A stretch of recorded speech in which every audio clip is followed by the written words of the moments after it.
It was a Thursday night when things first cracked, though I didn't realize how deep the fracture went until much later. Funny how your brain tries to protect you. It tells you you're overthinking, that your imagination is running wild.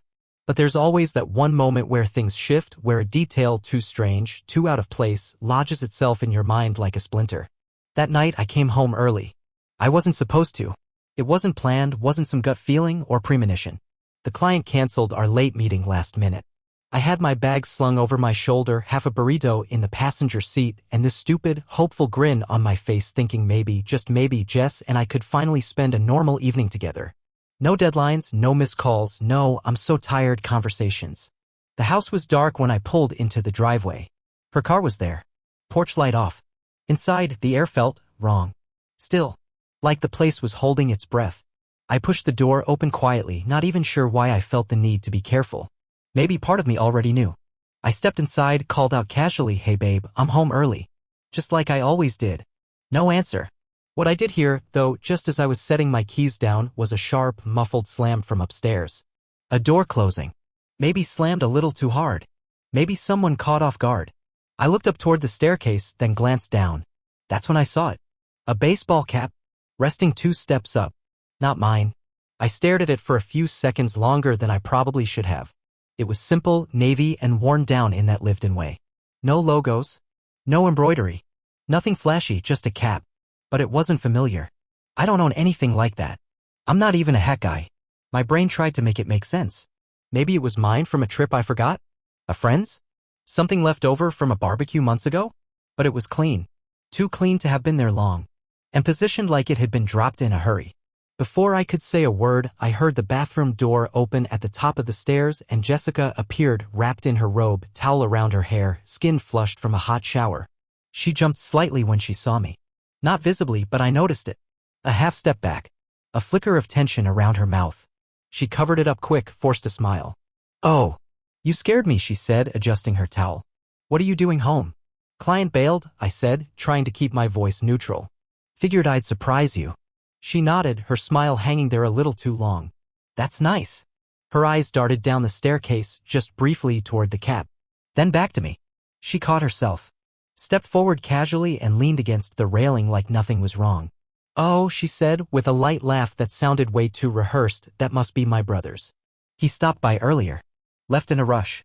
"Your brother?" I repeated, glancing at the cap again. "Yeah," she said quickly. "He was dropping off that box of old books I asked for.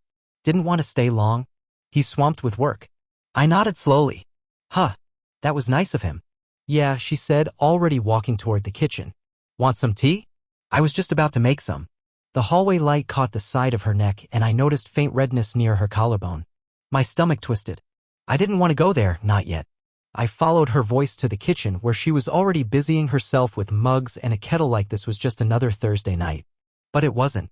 The house smelled off. Not like food or cleaning supplies. It smelled like cologne, heavy, musky, expensive. Not mine. Definitely not something her brother would wear. "Did your brother come upstairs?" I asked, pretending to sound casual.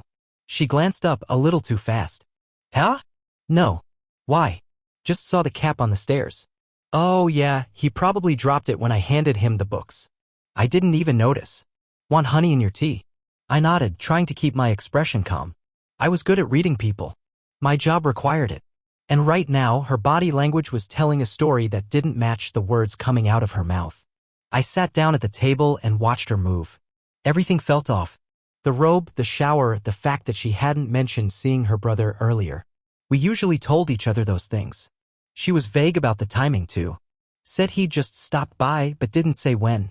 She placed the mug in front of me and sat down across from me, wrapping her hands around her own cup like she needed the warmth.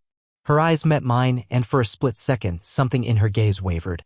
"You okay?" she asked softly. I nodded. "Yeah. Just a long day." She smiled again, gentle, practiced, and took a sip of her tea. We talked for a bit. Nothing important. Just filler.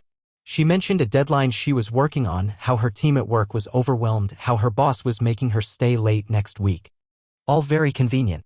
All very scripted. I listened and nodded at the right times, but my mind was still on that cap. The slammed door. The cologne. The steam that still clung to the upstairs hallway like someone had just stepped out of a shower they shouldn't have been in. After she went to bed, I stayed up. I sat on the couch, lights off, replaying every detail of the evening. I even walked upstairs after she fell asleep and picked up the cap, turned it over in my hands. It didn't smell like her brother. It didn't smell like anything I recognized. And yet, I put it back, just as I'd found it. I didn't confront her. Not yet. I told myself maybe I was being paranoid, that I was tired, that people forget hats, that showers happen, that smells linger. But deep down I knew. Something had shifted. There was a hairline crack in the glass, barely visible, but it was there. And cracks like that don't heal. They spread. The next morning, I sat in the kitchen staring at the same coffee mug I used every day, but something about it felt unfamiliar. I was still thinking about the cap. Still thinking about the smell in the hallway. Still thinking about the slam of that door. Jessica had already left for work by the time I got up, left a note saying she had an early meeting and that she hoped I got some rest. I didn't sleep much. Not because of the cap or the cologne, though those haunted me, but because of the way she looked at me when she lied. Calm. Effortless. As if this kind of thing came naturally to her now. The thing is, once that first thread starts to unravel, it's hard not to keep pulling. That morning I started noticing things I'd ignored for months. Jessica used to leave her phone around the house all the time, on the coffee table, the kitchen counter, even the bathroom sink. Yeah? It never left her side. If she got up to grab a glass of water, the phone came with her. Even when she showered, I could hear it buzz through the bathroom door. Once, I saw her dry off one hand just to check a notification mid-shampoo. And she was protective of it now in a way I hadn't seen before. The screen always tilted away from view. She even added a passcode, which sure, plenty of people do, but we never had secrets like that before. At least, I thought we didn't. Then there were the showers. They used to be quick. 10, maybe 15 minutes tops. But now? They'd stretch into half an hour, sometimes more. And she'd come out wearing different clothes than the ones she wore just before. Sometimes makeup, sometimes not. It didn't make sense. She said it helped her decompress. Said work had her mentally drained. I wanted to believe her. But I couldn't ignore how carefully curated her explanations had become. I'd find things moved around the house too, little things. A mug from the cabinet that I never touched sitting by the couch with a faint lipstick stain that didn't match the shades she wore. A second wine glass in the sink when I'd only had one. Her pillow would smell faintly of cologne some mornings, just a trace, like it had faded overnight. One day I walked into our room and caught her changing the sheets in a rush. She smiled and said, just freshening things up. But she wasn't the kind of person who changed sheets midweek. That was my job. I always did laundry on Sundays, and she hated wasting detergent, as she put it. It was like she was trying to erase traces of something, but not well enough. Her excuses wore thin the more I listened to them. Work's just insane right now. My team's under so much pressure. I've been putting in extra hours. The irony was that the busier she claimed to be, the more unavailable she became, even on the weekends. She'd step out for errands that took too long. Say she needed to help a friend with something vague, just a quick favor. I asked who, but she'd wave me off with a smile. You don't know her. Just someone from work. I didn't press her. Not yet. Instead, I watched. I started noting the patterns. Her moods shifted quickly, overly affectionate one day, distant the next. Some days she clung to me like she wanted to feel close again, like something was eating at her. Other days she barely noticed I was in the room. When I asked her how she was doing, she'd say, I'm just tired. But her eyes said otherwise. Her eyes were hiding something. I tried reaching out. I made dinner more often. Offered to pick her up from work. Suggested we take a weekend away, just the two of us, like we used to. But every attempt to connect was met with some version of I just can't right now or work's too hectic. Once she even got annoyed when I offered to surprise her at the office with lunch. Said it would mess with her schedule. That's when I stopped trying. Not because I didn't care, but because I started realizing she didn't. One night I waited up for her. She'd said she was having dinner with coworkers. I tried to sound casual when I asked which restaurant, but she just said, someplace near the office.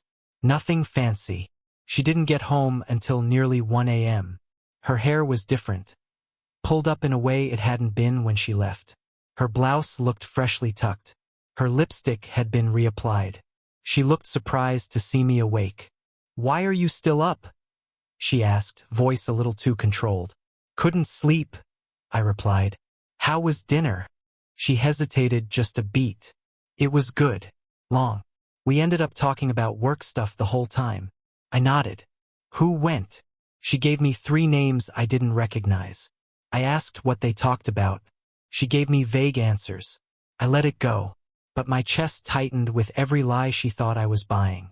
After she went to bed, I checked our shared calendar on the fridge. She always jotted down big work dinners there. Nothing. No note. No reminder. No evidence it had ever been scheduled. That same week, I started noticing gaps in her timeline. She'd say she got out of work at 6, but wouldn't get home until 7:30, sometimes later. Traffic? Maybe. But when I checked the traffic maps on a few occasions, the route was clear. One night, I asked her what took so long, and she casually said she stopped for gas. For over an hour? Every answer was a patchwork quilt of half-truths stitched together too neatly. But I wasn't ready to confront her. Not yet. Not without something solid. My imagination had already started to feel like a second shadow. One that followed me everywhere, whispering worst-case scenarios. I needed more than suspicion. I needed proof. So I started paying attention to her phone habits. One morning, while she was in the shower, I walked past the counter and noticed a message pop up on her lock screen. It was from a contact labeled Sam, HR. But the preview showed a heart emoji. That seemed odd. HR reps don't usually send hearts. When I picked up the phone, the screen was locked. 6-digit code. New. She used to leave it open all the time. I put it back exactly where it was.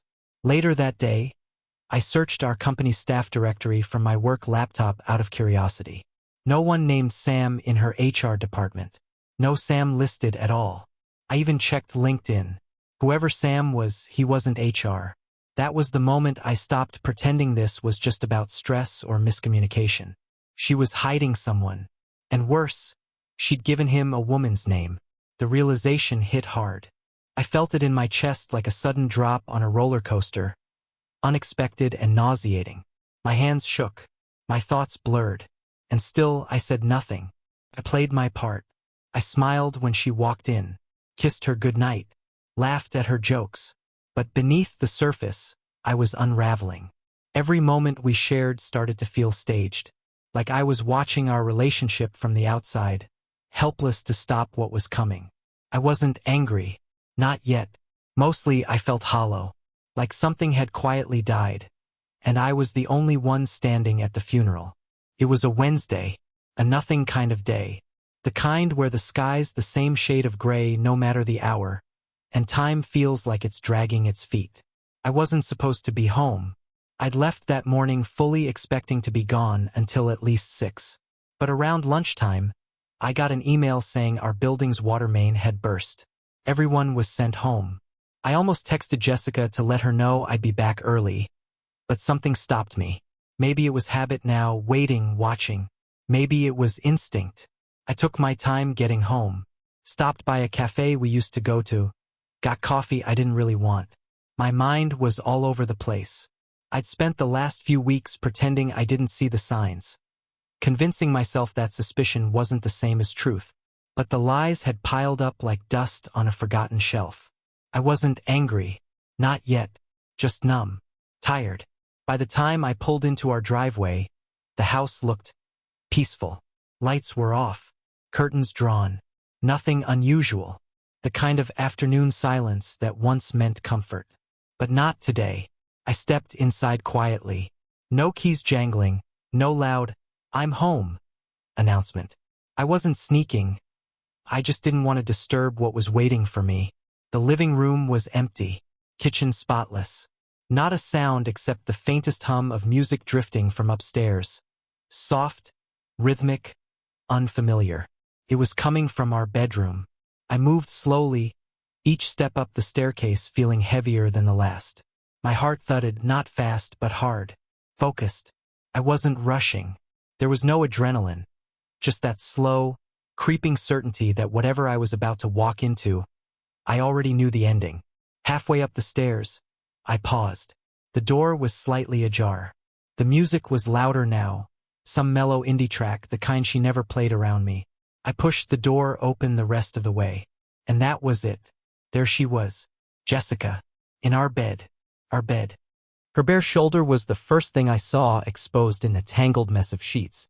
She wasn't alone. The man next to her was sitting up, his back to me, shirtless. He had dark hair and a tattoo across his shoulder blades, something abstract, maybe wings or a tree, I don't know. I didn't really care. He froze the moment he saw me. She did too. I didn't say a word. Jessica scrambled upright, sheet clutched to her chest like it could undo what I was looking at. Her face went pale. Not the kind of pale from guilt, no. It was the kind of pale you get when a secret you thought was safe just detonated in front of you. Grayson, she whispered. That's all. My name. Like it was a question. I looked at her. Then at him. His eyes darted to the floor like maybe if he avoided mine long enough, he could disappear. I recognized him, not his face, but his name. Sam, I said. My voice didn't shake. From HR, right? Her eyes widened just slightly. Jessica, I continued, still calm, you listed him in your phone under a woman's name. Neither of them spoke. The silence dragged out between us like a rope stretched too tight. I stepped into the room, walked past the foot of the bed, and went straight to the dresser. From the top drawer, I took off my wedding ring and placed it gently on her pillow. The same pillow that had, just moments ago, been pressed by someone else's head. She gasped a little, said my name again. Reached out like she was going to try to stop me. I stepped back. I'm not going to yell, I said. You don't deserve my anger. Grayson, please, just let me explain, she stammered. It's not, this isn't what it looks like. I turned toward her and laughed. Just once. Quietly. Not out of amusement, more like disbelief. I'd read those exact words before, in 1,000 stories I never thought I'd live. You don't need to explain, I said. I get it now. Her eyes welled up, but I had no sympathy left. It had burned out. I walked to the door, paused, and glanced back one last time. She was sitting there, clutching the sheet, tears tracing down her face. He was still frozen like a mannequin, probably wishing he were anywhere else. I looked at the life we built, the bed we chose together, the photos on the wall, the little things that used to mean something. Then I left the room. And the house. I didn't slam the door behind me. I left it open. Let the wind do whatever it wanted. Outside, the world was the same as it had been before I went in. Same gray sky. Same quiet street. But I wasn't the same. Something inside me had shifted, snapped, maybe. But not in a violent way. It was like a rope that had been pulled too tight for too long had finally broken, and instead of recoiling, it just fell slack. I got into my car and sat there for a while. Didn't start it right away. Just stared out the windshield. My hands weren't shaking. My pulse wasn't racing. It was strange how calm I felt. I expected rage, shouting, some explosion of pain. But there was just this heavy, steady clarity. I looked down at my finger where the ring used to be. It already felt distant. Like I'd taken off more than metal. I checked my phone. 3 missed calls from Jessica. 2 voicemails. I didn't listen to either. Just turned the phone off and set it in the center console. Then I drove. Nowhere in particular. Just away. Away from the house, from the bedroom, from the lie. The strange part was that I wasn't devastated. Not in the way I thought I would be. I wasn't picturing the two of them together, replaying the image over and over in my head. I wasn't imagining what she'd said to him, what they'd shared. None of that mattered. What hit me hardest was the realization that I had felt it coming all along, and I still stayed. I gave her space, time, trust. I waited. I hoped. I tried. She gave me excuses. She gave someone else everything else. And now? Now she had to live with it. I stopped by the coast, about an hour's drive from the city. My brother had a small place there. He'd offered the spare room a few times when work got overwhelming. I never took him up on it until now. When he opened the door, he didn't ask questions. Just looked at me, then stepped aside and said, "Come in." That night, I slept in a bed that didn't smell like her. No perfume. No memory. Just air. And for the first time in weeks, I slept. Not because I was okay, but because there was nothing left to question. The next morning, I woke up in my brother's guest room. Light filtered through the blinds, cutting across the sheets in soft stripes. The room smelled like linen and coffee. No perfume. No hidden cologne. Just a room. Just morning. For a second, I forgot where I was. Then it all came back. I didn't cry. I didn't rage. There wasn't some dramatic punch to the gut or flood of regret. Instead, there was this weight pressing on my chest, quiet, constant. Like grief without the tears. Like closure that hadn't fully settled in yet. Ben, my brother, didn't say much that day. He made coffee, handed me a mug, and turned on the TV like it was just any other Saturday. That was his way, letting silence be the cushion. No forced talks. No advice I didn't ask for. I was grateful for that. Words were useless right then. I was tired of words. By noon, I'd made my decision. I wasn't going to scream. I wasn't going to throw her things onto the lawn or post some bitter message online. I wasn't going to confront the guy or demand an explanation I already knew by heart. No revenge. No show. Just silence. Cold, deliberate silence. I drove back to the city that afternoon. Didn't text her. Didn't warn her. I pulled into the driveway like I still lived there, which I did, technically, but I already knew I was never really coming back. The house looked the same, but it didn't feel like mine anymore. I stepped inside and found it exactly how I left it. Her shoes by the door. A jacket thrown over the arm of the couch. My ring still on the pillow upstairs. She wasn't home. Good. I moved with purpose. Calm. Detached. First, I went to the home office and logged into the joint accounts. I revoked her access to the credit card we shared. Not out of spite, just out of necessity. The money I earned wasn't going to fund hotel rooms and dinners she had the nerve to disguise as work. I moved half the savings into a separate account in my name. Nothing illegal. Just clean separation. Then I called the bank and removed her from the emergency access list. I canceled her line on the family phone plan. Canceled her access to my car insurance. I even called the locksmith. Scheduled the locks to be changed the following week. She still had a key. I boxed up everything I needed, a few clothes, toiletries, some paperwork. I left the rest. Let her have the dishes and furniture and the framed photos we no longer smiled in. Let her wake up every morning in the house where she led what we had. I paused at our wedding photo on the mantle. We looked so young. So damn sure of ourselves. I didn't take it with me. I didn't destroy it either. I just turned it face down. Right before I left, I opened her laptop. I wasn't snooping. I wasn't looking for more proof. I didn't need any more. But I wanted to remove myself from the parts of her life that she didn't realize I still touched. I deleted my Apple ID from her device. Unlinked our shared cloud calendar. Logged out of our shared streaming accounts. Signed out of Spotify. It felt symbolic in a way. A quiet erasure. Not of myself, but of access. No more shared playlists. No more continue watching prompts reminding her of what we used to do side by side. I didn't leave a note. Didn't write a letter. Didn't slam a door. I just walked out. Got in my car. Drove away. Blocked her number. Deleted her contact. That was it. Over the next few days, the messages came fast. First, the texts. A dozen or more the first night alone. Then the voicemails. The first one sounded panicked. She asked where I was. Said she didn't understand what was happening. That I was overreacting. That she could explain. The second voicemail came 2 hours later. The tone shifted. More desperate. She said she was sorry. That she'd made a mistake. That it didn't mean anything. By the third, she was crying. Pleading. I didn't listen to the rest. I watched them come in, unread, unheard, unacknowledged. I changed my voicemail to a default message. No name. Just a robotic, please leave a message. I made sure she had nowhere to direct the version of me she thought still existed. The guy who might have forgiven her. He wasn't home anymore. Ben didn't ask questions when I came back with a duffel bag and a silent stare. He handed me a beer, turned on a baseball game, and let me exist without pressure. I spent my days walking the shoreline. Jogging when I could find the energy. Sitting in coffee shops with a book I never opened. My phone stayed face down. Friends texted, but I ignored most of them. I wasn't ready for their reactions. Their pity. Their outrage. Their offers to go slash the guy's tires or grab a drink and talk it out. I didn't want vengeance. I didn't want company. I wanted space. And silence. For once, silence felt like control. A week after I left, she showed up at my office. I knew she would. Eventually. She stood by the building entrance, arms folded, her eyes scanning every face until she found mine. I almost didn't stop. But I did. She stepped forward like she was about to speak.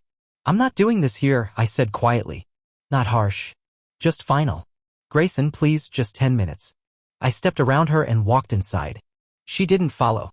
That night, she tried again. She waited near my gym. Left a bag in my car somehow, a little box filled with old concert tickets, photos, some candle from our anniversary I didn't even remember lighting. There was a note too. I didn't read it. I put the whole thing in a drawer at Ben's place. Didn't throw it out. Didn't open it. Just tucked it away. Maybe someday I'd read it. But probably not. I started to feel like a stranger in my own life. But in a weird way, that was a relief.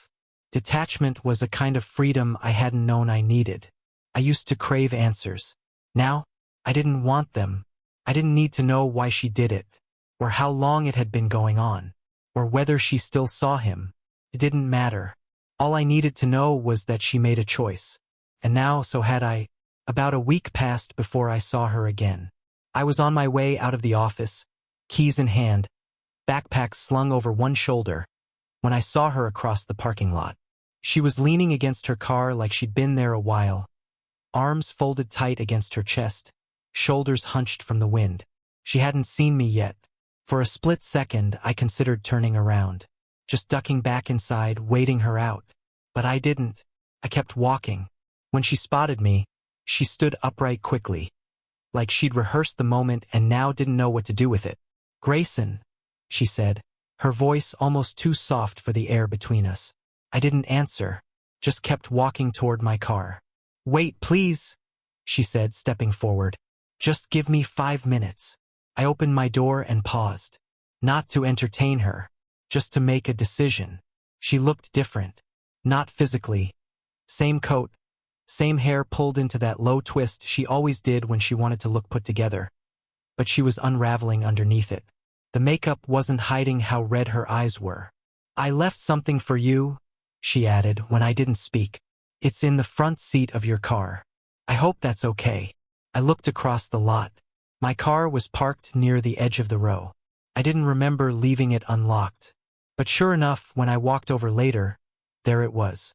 A shoebox. Unlabeled. Taped shut. No note attached. I didn't open it. Not right away. I let it ride *TG*, and the entire drive back to Ben's place. I didn't even look at it again until I was upstairs, in the quiet of the guest room, sitting on the edge of the bed with nothing but the box and the soft hum of the TV in the other room. When I finally lifted the lid, I didn't find an apology. Not directly. Inside were old photos, us at the lake house, a picture booth strip from some fair, our first Christmas tree, a melted candle she used to light every time it rained, one of my old hoodies, folded neatly like she still thought I'd want it back, and tickets, 2 of them, to a concert we were supposed to go to last year but never made it. I'd forgotten we even had them. It was a small venue, one of those acoustic acts she loved. She must have held onto them even after we skipped the show. At the bottom was a handwritten letter. No envelope, just folded, torn at the top like she'd ripped it from a notebook. I stared at it for a long time before sliding it beneath the box lid and putting everything in the bottom drawer of the nightstand. I didn't read it. I didn't need to. That wasn't for me. It was for her. That's how it kept happening. She started showing up more often, but never directly to me.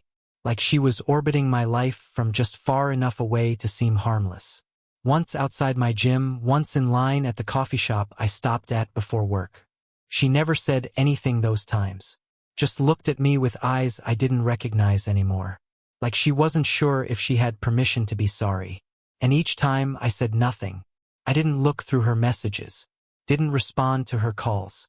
Didn't ask mutual friends about her. And I think that's what broke her more than anything. The silence. I wasn't feeding her guilt with anger. I wasn't reacting. I wasn't even giving her a version of me she could fight with or try to win back. She couldn't reach me in the way she used to. I didn't block her, but I made sure she knew her access had expired. A couple nights later, I came home and found something tucked into the mailbox. No name, no envelope, just a sheet of paper folded in fourths. My name scribbled across the front in handwriting I knew by heart. I didn't open it. I set it on the desk in Ben's spare room, beneath an unpaid water bill and a coaster. Maybe I was petty. Maybe I was still hurt. But I didn't want her words. Not after the silence she'd given me when I needed honesty the most. Ben started asking questions eventually, not directly, but in that older brother way of circling the edge of something before pushing you in. "You okay?" he asked one night as we sat out back, watching the ocean in the dark, our beers sweating in our hands. I shrugged. He didn't press. "Just glad you're here," he added. "House feels less empty." That was all I needed. I didn't want to rehash the betrayal. Didn't want to go through every detail of what I saw, what she said, how many nights I'd spent wondering how far back it all went. I just wanted peace, stillness, and slowly it came. Work became my escape. The only place where people didn't tiptoe around me or speak in low voices like I was a bomb about to go off. My team gave me space without even knowing what was going on. I think I must have looked hollow those first few weeks, distracted, quiet, hyper-focused, but no one asked, and I was grateful. I started to get used to the idea of rebuilding, not in the dramatic Hollywood way, but piece by piece, day by day. I stopped checking the drawer where I kept the box. I didn't need reminders anymore. I deleted our anniversary from my calendar, removed the photo of us from my phone background. It wasn't revenge. It was closure. Every little deletion felt like progress. The strangest part? She never stopped trying. Even after weeks. Even after I stopped responding. She'd show up on my street. Leave things at the door. Sometimes a letter. Once, a paperback I'd been meaning to read. Another time, a bag of my favorite snacks from the gas station down the road. Each one a small echo of the life we used to have. Each one a little more desperate than the last. I didn't throw them away, but I didn't acknowledge them either. They were pieces of a puzzle I no longer wanted to solve. I think that's what real balance looks like in the aftermath. Not revenge. Not yelling. Not public declarations of what she did or how it wrecked me. Just this quiet, steady shift in weight. Her side of the scale growing heavier with regret. Mine growing lighter with release. For the first time in a long time, I felt something close to free. Not healed. Not whole. But free. Like I was finally stepping out from under a shadow I didn't know I'd been living in. And the best part? She couldn't follow me there. It was almost a month to the day when she finally caught me at home. I'd just come back from a long walk. My new therapy, really? And was standing in the kitchen, tossing my keys into the bowl by the door when there was a knock. I didn't even need to check the peephole. Something in the air told me it was her. When I opened the door, there she was. Jessica. Same face, same eyes, but everything else was different. She looked smaller somehow, like life had closed in on her. She clutched a folded letter in one hand, and in the other, that same look I'd seen in the bedroom weeks ago. Desperation wearing the mask of hope. "Can I come in?" she asked. I stepped aside, not because I wanted to, but because I didn't need to be afraid of whatever she was about to say. She sat down on the couch like it still belonged to her, like muscle memory brought her there. I didn't sit. I leaned against the doorway, arms crossed, watching, waiting. "I've been seeing a therapist," she started. "I've been writing things down, trying to understand how I let it get this far." I said nothing. She kept going. "What I did was selfish, cowardly. I betrayed you, Grayson. I know that, and I'll regret it for the rest of my life." Her voice cracked, but I didn't flinch. "I don't expect you to forgive me. I just wanted to tell you that I'm trying, that I'd give anything to fix what I broke." She finally looked up at me, eyes filled with tears. "If there's even a chance, just a chance, that we could try again."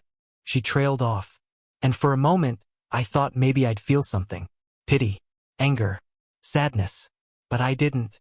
"I'm not the same man anymore," I said. "The version of me who waited by the door, who gave the benefit of the doubt, who believed every excuse. He doesn't live here now." She covered her mouth, like the truth physically hurt. "You stopped seeing me a long time ago, Jess," I said, my voice low. "And now I've stopped needing to be seen by you." I walked past her, picked up her letter from the coffee table and handed it back. "You keep this," I said. "It's not my story anymore." She nodded slowly, stood up, hesitated like she wanted to hug me but thought better of it. Then she walked out, and this time I didn't watch her go. It happened a few days later. She called again just once. No voicemail, just a name lighting up the screen I didn't answer. The next evening, I came home to find her waiting at the steps. "I know," she said before I could even speak. "I know it's too late." She looked exhausted, not just from lack of sleep, but from carrying a weight I no longer shared. "I'm not here to beg," she continued. I needed to see you one last time, to say goodbye the right way." I nodded once. She looked down at her hands, wringing her fingers like she was still trying to hold on to something. "I remember the day we moved in here," she said. How excited we were to paint the bedroom that awful gray. I thought about that today. How full this house felt. How full we felt. She looked up at me again. I emptied it, didn't I? I didn't need to answer. She stepped forward, slowly, and held out a small bag. What's this? I asked. My key. And the ring. I figured they belonged to someone else now. I took the bag from her hands, feeling the cool weight of the metal inside.